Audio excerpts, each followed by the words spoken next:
Hello everyone, welcome back to my channel. पिछले part में आप लोगों ने सुना था विंग। जिस पर्सन की यादों से भागता है, जिस पर्सन को वो कभी याद नहीं करना चाहता, उसे लगता है अगर वो उसे याद आ जाए तो उसका पूरा दिन ख़राब चला जाता है या फिर उसका मूड पूरा ख़राब हो जाता है। पर वही पर्सन उसके घर में हाजिर था उसकी भाई की शादी में। पहले से विंग इस शादी की वजह से बहुत ज़्यादा चिड़चिड़ापन महसूस कर रहा था। ऊपर से वही पर्सन फिर से इस घर में हाजिर था। विंग इतना देख के वो अपनी बेडरूम पर चला गया था और इधर इधर विंग की घर वाले वांगजी के सामने विंग का तारीफ किए जा रहा था, मतलब विंग के बारे में बातें किए जा रहा था, क्योंकि एक विंग ही था इस घर में, सिंगल था। और वांगजी को ये समझ में नहीं आ रहा था कि पूरे घर वाले मिलके वो विंग की इतना तारीफ़ क्यों कर रही है और विंग के बारे में इतना क्यों बातें बता रही है। और वांगजी का जो ये अनकम्फर्टेबल है, ये जो फीलिंग्स है, वो जियानचन समझ लेता है। इसलिए जियानचन अपने घर वाले, खास करके अपनी मॉम डैड को ये कहता है, मॉम डैड आप लोग प्लीज़ उसे थोड़ा रेस्ट करने दीजिए, वो अभी अभी आया है और मुझे लगता है उसे पानी वगैरह देना चाहिए। तभी सेनजी कहता है, ओह सॉरी, मैं तो भूल ही गया, ये इस घर का मेहमान है, सॉरी बेटा, कुछ गलत मत समझना। ऐसे कह के सेनजी एक सर्वेंट को बुलाता है और कहता है इसे कुछ खाने पीने के लिए दे दे। तभी वांगजी कहता है, नहीं आंटी जी, मैं पहले से ही घर में खा पी कर आई हूँ।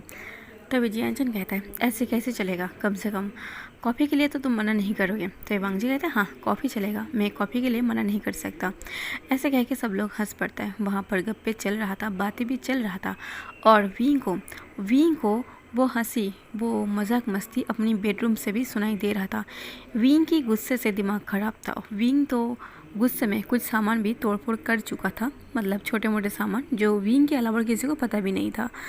विंग बहुत ज़्यादा गुस्से में था, उसे समझ में नहीं आ रहा था वो आखिर उसे क्या करना चाहिए और जिस पर्सन से वो इतना भागता है उस पर्सन के सामने वो कैसे रह सकता है या फिर उसका सामना वो कैसे कर सकता है। पर विंग को गुस्से के मारे रहा नहीं जा रहा था, इसलिए सबकी हंसी को बंद करने के लिए वो गुस्से से अपनी बेडरूम से बाहर आता है और नीचे आते ही वो सबको फेस को देखने लगता है और सारे लोग को विंग की फेस को देखने लगता है। तब यानली कहता है, विंग तुम आ गए, अच्छा ही हुआ तुम आ गए, तुम अकेला रूम में बैठ के क्या कर रहे थे, यहाँ बैठ जाओ हमारे पास और सबके साथ बातें करो। तभी विंग चुपचाप गुस्से को कंट्रोल करते हुए वो यानली के पास में बैठ जाता है और इधर यानली वांगजी को पूछता है, अच्छा ये बताओ तुम और जियानचन कब से फ्रेंड हो। तभी विंग कहता है, ये तो मुझे भी जानना है। विंग की बात सुन के वांगजी जो विंग की बात का रिप्लाई कर नहीं जाता, पर उससे पहले जियानचन कहता है, कॉलेज टाइम से। तभी सेनजी विंग की मॉम कहता है, कॉलेज टाइम से, पर हमने कभी वांगजी से नहीं मिला। जैसे कि विंग की कई सारे फ्रेंड हैं, वो सारे लोग आते जाते रहते हैं, हम सब उसको जानते हैं, पर वांगजी को हमने आज से पहले कभी नहीं देखा था। तभी जियानचन कहता है, वो दरअसल मॉम वांगजी कॉलेज टाइम पर बहुत ज़्यादा बिज़ी रहता था, इतना ज़्यादा बिज़ी रहता था कि वो ठीक से बात भी हमसे नहीं कर पाता। जब तक हम क्लासमेट थे, डेस्कमेट थे, तो वहाँ पर बातें हो जाता था और थोड़े लाइब्रेरी में हम थोड़ा टाइम स्पेंड कर लेते। तभी सेनजी कहता है, तुम इतना बिज़ी पर्सन थे। वांगजी कुछ नहीं कहता। विंग कहता है, हाँ बहुत ज़्यादा बिज़ी पर्सन था। विंग यहाँ पर बैठ के ताना मार रहा था। तभी सेनजी कहता है, फर्स्ट टाइम तुम दोनों ने कैसे दोस्त बनाए थे। तभी वांगजी को वहाँ पर बैठ के ऐसा फील हो रहा था कि विंग की पूरी फैमिली मिलकर उसका इंटरव्यू ले रही है, पर फिर भी वांगजी काम था, वो नॉर्मल था, वो समझ पा रहा था कि ये लोग कितना अच्छा है, इसलिए वांगजी गुस्सा नहीं करता, वो नॉर्मल वहाँ पर बैठा रहता है। जियानचन जैसे रिप्लाई करने वाला था, विंग को बहुत ज़्यादा गुस्सा आता है, इसलिए विंग जियानचन के मुंह खोलने से पहले विंग ये कह के उठता है, क्या सारे क्वेश्चन का आंसर तुम करोगे, क्या उसके मुंह में टेप लगा हुआ है, क्या वो गूंगे है, वो बोल नहीं सकता।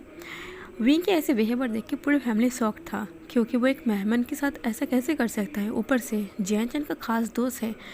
तभी यानली वो विंग की तरफ क्वेश्चन लुक से देखता है। विंग कहता है, सीजे आप मुझे ऐसे क्यों देख रही हो, क्या जियानचन को और कोई नहीं मिला था दोस्त बनाने के लिए, इससे है क्यों। तभी सेनजी कहता है, इससे है क्यों, इसका मतलब क्या है, क्या तुम वांगजी को जानते हो। तो विंग कहता है, मैं इसे बहुत अच्छे से जानता हूँ, ये एक घटिया किस्म के इंसान है, इसका असली चेहरा सिर्फ और सिर्फ मुझे पता है और किसी को नहीं पता है। तभी वांगजी गुस्से से विंग की तरफ देखने लगता है और यानली बस विंग को चुप कराने की कोशिश करता है। विंग कहता है, सीजे आज मुझे अब बोलने दीजिए, मैं इसे अच्छे से जानता हूँ, ये एक नंबर की करेक्टरलेस इंसान है। जियानचन मैं तुम्हें वार्न करते हुए कहता हूँ, इस इंसान के साथ कोई भी रिश्ता मत रखना। तभी जियान चैन गुस्से में कहता, विंग मुझे पता है तुम बहुत ज़्यादा गुस्से वाले इंसान हो, तुम्हें बात बात पर गुस्सा आता है, तुम बिल्कुल भी रिस्पॉन्सिबिलिटी नहीं लेना चाहते हो घर का और कोई भी जिम्मेदारी।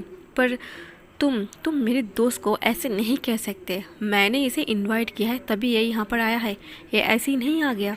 और मैं ये बात कभी बर्दाश्त नहीं कर सकता कि मेरे दोस्त को तुम इंसल्ट कर रही हो। तभी ये कहता है, जियान चंद तुम्हें इसका रियलिटी पता नहीं है तो इसलिए तुम ऐसे बोल रही हो। तभी जियान चंद कहता है, ओ अच्छा, इसकी रियलिटी, ये मेरा बेस्ट फ्रेंड है, सबसे ख़ास दोस्त है, इसके रियलिटी मुझे पता है। तभी विंग हंसते हुए कहता है, बड़ी अफसोस की बात है, तुम क्या जानते हो, शायद मैं जितना जानता हूँ तुम उतना नहीं जानते। और ये तुम्हारा ऐसे कैसे खास दोस्त बन गए जिसका रियलिटी तुम्हें पता नहीं है। तभी जियान चंद कहता है, इसके रियलिटी, अच्छा तो मैं जानना चाहूँगा इसका रियलिटी क्या है, इसका असली चेहरा क्या है, क्या तुम बता सकते हो। वहाँ पर इतना हल्ला मच गया था जहाँ पर न्यूहो सन और इहुआन दूसरे रूम पर थोड़ा रेस्ट के लिए चला गया था। इहुआन और न्यूहो सन वो दोनों ही रूम से बाहर आ जाता है और इहुआन को इतना ज़्यादा गुस्सा आता है कि वही बदतमीज़ पर्सन उसके डैड को इतना ज़्यादा खड़े खोटे बातें सुना रही है, उसकी इंसल्ट कर रही है और उसके डैड चुपचाप बस खड़ा है। इवान को इस बात का भी गुस्सा आ रहा था कि उसके डैड कुछ बोल क्यों नहीं रहा। न्यूहसन को भी गुस्सा आ रहा था कि वांग जी कुछ क्यों नहीं बोल रहा, वो चुपचाप क्यों खड़ा है। कोई अरागरा इंसान उसके कैरेक्टर पर उंगली उठा रही है और वांग जी बस चुपचाप खड़ा है, वो तमाशा देख रही है और ख़ुद का तमाशा बना रही है। तभी विंग कहता है, वांग जी क्या तुम कुछ बोलना नहीं चाहोगे, क्या हमेशा की तरह बस ऐसे चुपचाप खड़े होके सबके साथ तमाशे में मजे लोगे। तभी वांग जी एक बात ही कहता है, तुम्हें क्या लगता है खुद की मजाक बनाना या फिर खुद का तमाशा बनाना सबको अच्छा लगता है, ये सिर्फ तुम्हें ही अच्छा लगता है। तभी विंग कहते, तो फिर तुम अपना सच्चाई क्यों नहीं बता देते। और विंग कहता है, मेरी सच्चाई तो मुझसे बेहतर तुम जानते हो, तो तुम क्यों नहीं बता देते, मुझे कोई फ़र्क नहीं पड़ता, अगर तुम बता सकते हो तो बता दो। तभी विंग चुप और साइलेंस पर जाता है, क्योंकि अगर वो वांग जी का रियलिटी सामने लेकर आएगा तो उसका भी रियलिटी सामने आएगा ना, इसलिए विंग बस चुप हो जाता है और गुस्से से वहाँ से निकल जाता है। वांग जी अभी तक वहाँ पर खड़ा था। युआन वांग जी के पास आके कहता है, डैड हमें यहाँ नहीं रहना, जहाँ पर हमारा इतना ज़्यादा इंसल्ट होगा मुझे नहीं लगता कि हमें वहाँ रहना चाहिए। तभी न्यूहसन भी आगे आता है और कहता है, वांग जी जितना इंसल्ट कराना था तुमने करा लिया, अब हमें लगता है कि यहाँ से जाना चाहिए। तभी वांग जी कहता है, तुम जाना चाहते हो। तभी न्यूहसन कहता है, क्या इतना कुछ होने के बाद तुम एक क्वेश्चन मुझसे कर रही हो। तभी वांग जी कहता है, अगर तुम जाना चाहते हो तो तुम युवन को लेके जा सकते हो, मैं यहाँ से नहीं जाना चाहता। तभी न्यूहसन शॉक्ड हो जाता है। तभी वांग जी कहता है, जो इंसल्ट मेरे रियलिटी जानता है, जो इंसान मेरा चेहरा जानता है, वो इंसान बिना कुछ बोले यहाँ से भाग गया। तुम्हें क्या लगता है मैं मुँह छुपा के यहाँ से भाग जाऊँ? मैं मुँह छुपा के यहाँ से नहीं जाऊँगा। अगर वो इंसान मेरी कैरेक्टर पर उंगली उठाकर गई है तो मेरा कैरेक्टर उसे ही साफ़ करना पड़ेगा।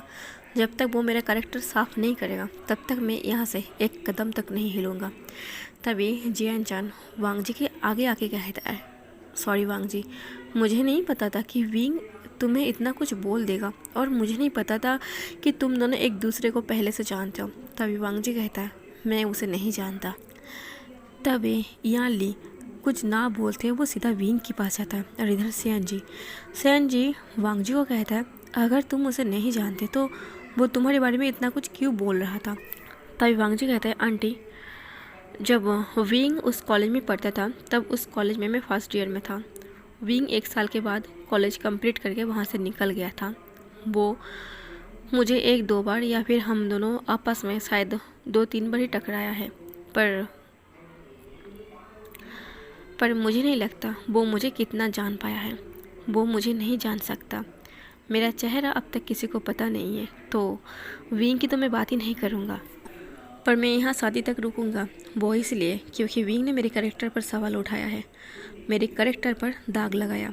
जब तक वो साफ़ नहीं करेगा तब तक मैं यहाँ रहूँगा, मतलब शादी ख़त्म होने तक। उसके बाद मैं यहाँ से चला जाऊँगा, पर शादी जब तक नहीं ख़त्म होता तब तक मैं यहाँ से मुँह छुपा के नहीं जाऊँगा। अगर तब तक आपके बड़े बेटे विंग मेरी रियलिटी आपको दिखा सकता है, मतलब आपकी फैमिली को दिखा सकता है, तो वो दिखा सकता है, मैं उसके लिए रेडी हूँ। न्योहेसन और यून दोनों ही वांग जी की दोनों तरफ की हाथ पकड़ लेता है। न्योहेसन कहता है, सॉरी, मैं तुम्हें गलत समझा था, शायद तुम सही हो। ऐसे कह के वो सब लोग नॉर्मल बिहेव करने लगता है और जियान चंद ज़्यादा से ज़्यादा वांग जी से बात करता है ताकि वांग जी को बुरा ना लगे। इधर यान ली विंग के पास आता है और विंग बहुत गुस्से में था और दरवाज़ा लॉक करके रखा हुआ था। जैसे ही यान ली की वॉइस उसे सुनाई देता है कि उसकी सीजे उसे बुला रही है, विंग उसका दरवाज़ा जो लॉक था वो ओपन कर देता है। यान ली घर के अंदर आता है। विंग अपनी सीजे से कुछ बात ना करते वो सीधा बेड पर जाके बैठ जाता है और बहुत गुस्से में था।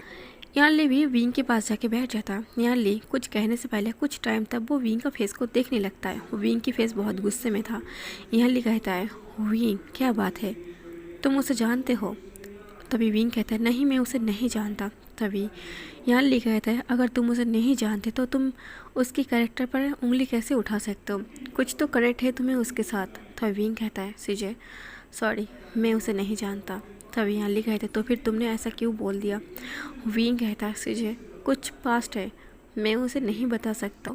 तभी सीजे कहता है, ठीक है, अगर तुम कंफर्टेबल नहीं हो तो मैं तुम्हें ज़बरदस्ती नहीं करूँगा, पर इतना तो कह दो कि तुम उसे जानते हो, तुम उसके साथ कनेक्ट हो। विंग कहता है, हाँ, मैं उसे जानता हूँ, बहुत अच्छे से जानता हूँ। तभी यान ली कहता है, पर अब वो इस घर का मेहमान है, तुम उसे ऐसे नहीं बता सकते हो। तभी विंग कहता है, पर सीजे जब मैं उसे देखता हूँ मैं इतना गुस्से में आ जाता हूँ कि मेरा गुस्सा कंट्रोल नहीं होता। तभी यान ली कहता है, पर विंग शादी परसों को है तो तुम एक दिन कंट्रोल नहीं कर सकते खुद को। तभी विंग कहता है, सीजे मैं कोशिश करूँगा पर मैं वादा नहीं कर सकता। विंग कहता है, सीजे क्या वो यहाँ से चला गया? तभी सीजे कहता है, मुझे नहीं पता। तभी विंग कहता है, उसे चला तो जाना चाहिए था इतने कुछ बातें सुन के, मेरे ख्याल से वो अब तक चला गया होगा। तभी सीजे कहता है, हो सकता है।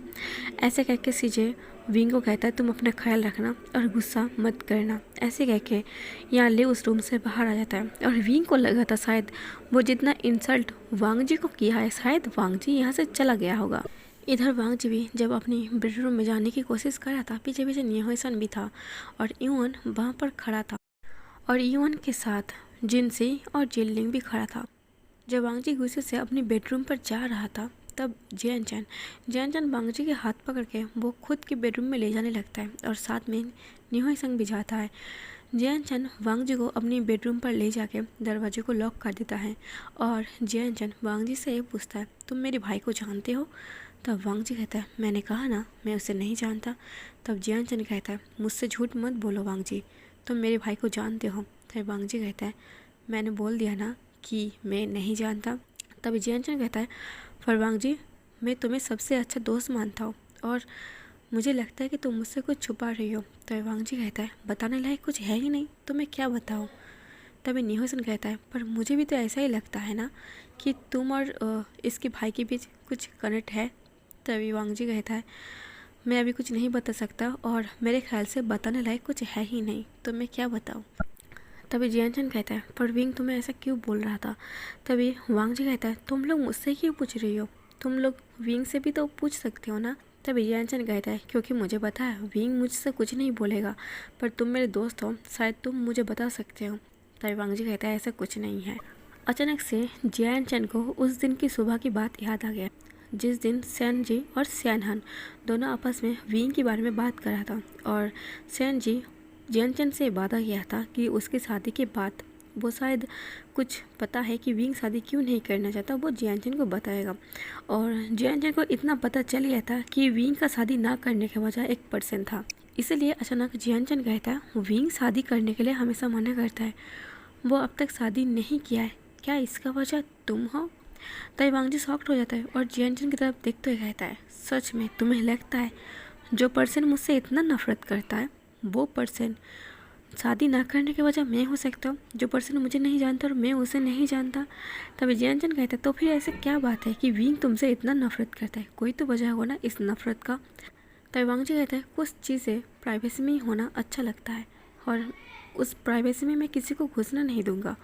और एक बात, शादी एक प्रॉमिस होता है, एक वादा होता है, तुम जिससे शादी कर रही हो उसका मतलब ये है कि तुम मुझसे प्रॉमिस कर रही हो उम्र भर तुम उसके होके रहोगे और एक के होने के लिए दिल होना चाहिए, दिल में प्यार होना चाहिए। और मुझे नहीं लगता कि तुम्हारी भाई विंग के पास वो दिल है जो वो किसी को बाधा कर सकता है और उम्र भर रहने के लिए वो ये डिसीज़न ले सकता है। और यही वजह है कि तुम्हारा भाई शादी से डरता है, इसलिए वो शादी नहीं करना चाहता, क्योंकि अगर वो शादी कर लिया तो वो शायद वो नहीं कर पाएगा जो हमेशा वो करता है। तभी न्यूसन कहता है, यार तुम दोनों एक दूसरे को अच्छे से जानते हो, तुम दोनों के बीच में एक कनेक्ट है, पर तुम दोनों इस बात को इनकार कर रही हो। तभी वांग जी और कुछ नहीं कहता, वो वहाँ से चला जाता है। कुछ वक्त बीत गया था, उसके बाद डिनर टाइम था। डिनर टाइम में सब लोग डिनर के लिए रेडी था। सारे मेहमान और विंग की पूरे फैमिली डिनर टेबल पर बैठा हुआ था। काफ़ी लॉन्ग डाइनिंग लगा हुआ था ताकि सारे लोग एक साथ बैठ के इंजॉय करते वो डिनर कर सके। सब लोग आ गया था, बस वांग जी और विंग का वेट था। न्यूसन इवन पहले से बैठ गया था, 2 सीट विंग का और वांग जी का वेट कर रहा था। वांग जी नीचे के रूम से आ रहा था और विंग ऊपर के रूम से आ रहा था। दोनों ही एक दूसरे से टकरा जाता है और विंग और वांग जी दोनों ही देखता है कि 2 सीट खाली है डिनर करने के लिए। पर विंग देखता है कि उसे वांग जी के साथ डिनर करना पड़ेगा और ऊपर से वांग जी इस घर से गया नहीं। इतना बेशरम इंसान कैसे हो सकता है? कोई भी इतना इंसल्ट होने के बाद कोई नहीं रहेगा।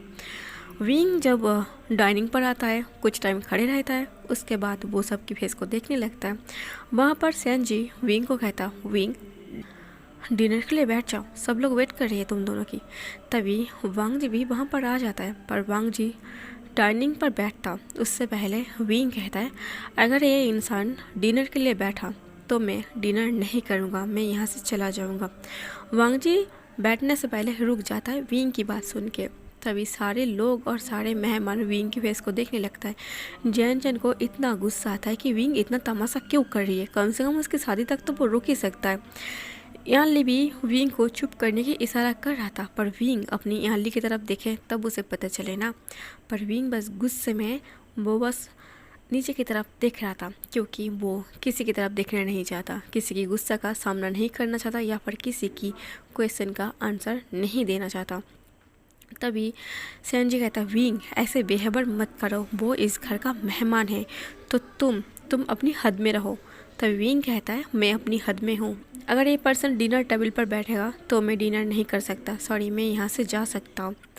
वांग जी कुछ नहीं कहता। वांग जी विंग को फेस को देखता है, एक स्माइल देता है और वो विंग के सामने से जाके वो चुपचाप उस डाइनिंग पर बैठ जाता है डिनर करने के लिए। इसका मतलब ये था, तुम्हें डिनर करने की ज़रूरत नहीं है, तुम यहाँ से जा सकते हो। पर वांग जी की ऐसे हिम्मत देख के न्यूसन शॉक था, विंग भी एकदम के लिए शॉक्ड हो गया था और सारे लोग बस चुपचाप बैठा था, पर विंग को कोई नहीं माना था। विंग ये देख के गुस्से से अपनी बेडरूम पर चला जाता है, पर वांग जी आराम से वहाँ पर बैठ कर डिनर कर लेता है।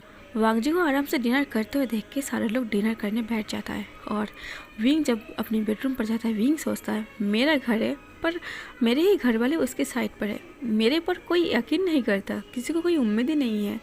तभी यानली तो अपने भाई को छोड़ कर डिनर नहीं कर सकता, चाहे विंग की कितनी भी गलती हो जाए, पर यानली विंग को इस हालत पर नहीं छोड़ सकता। इसलिए यानली विंग के लिए पहले डिनर लेता है, एक प्लेट उठाता है, डिनर लेके वो विंग की बेडरूम तक चला जाता है। पर विंग इतना ज़्यादा गुस्से में था, विंग कहता है, मुझे इस घर में नहीं रहना।